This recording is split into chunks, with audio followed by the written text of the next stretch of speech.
Hello everyone, Freedom Watchdog here. Today we're going to talk about why the government's price control on gas is ultimately a bad thing and why it's going to affect us as consumers negatively in the future. So let's dive straight in.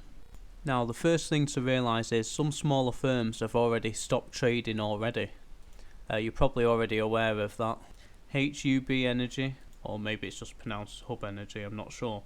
Also Utility Point, Money Plus, PFP and People's Energy has all gone down.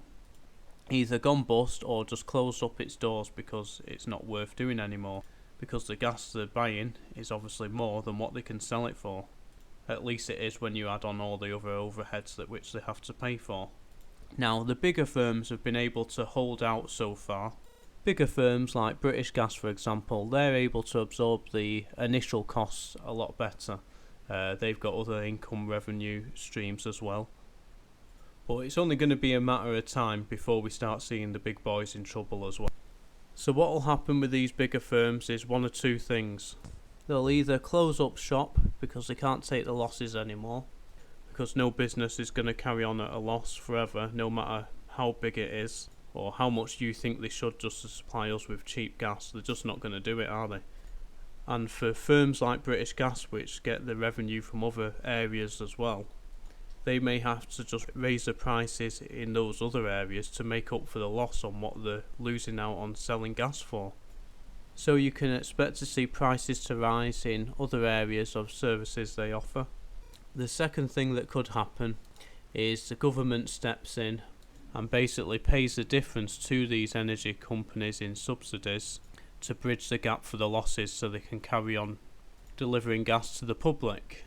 Now, if that happens, which there's a good chance it could happen, they've already stepped in with this CO2 shortage when they paid this American firm what they say is less than 50 million just to keep it running for 3 weeks.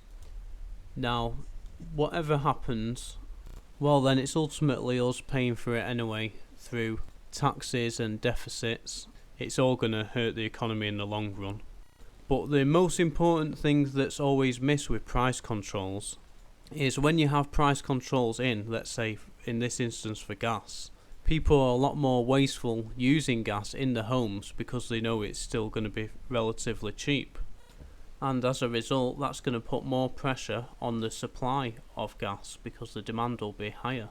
You know, if your gas bill is normally, I don't know, £400 for the year and it's only going up to 500, let's say, but actually it should have really gone up to 800 or 900, the chances are you're going to use the same amount as what you normally would, or maybe even more, just because you know you're getting it at a bargain.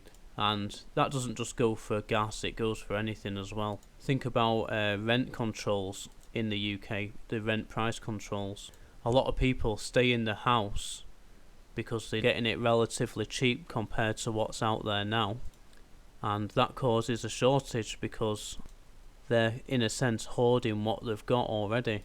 Now the same thing with consumables like gas. People will use more of it if it's cheaper or relatively cheaper to what it should be.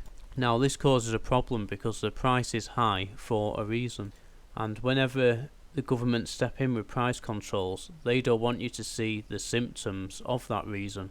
However, with the price controls in, the demand doesn't stop. Sometimes it gets higher, which will drive the real price of it even higher, which creates even more of a headache for our government or suppliers of gas or whatever product it is that's restricted in price.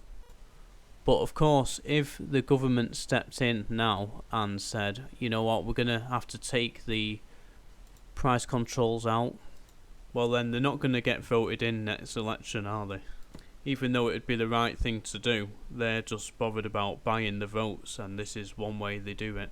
Because what's better than giving people something for nothing, and that's what's going on here with this, even though it's not beneficial for society in the long run.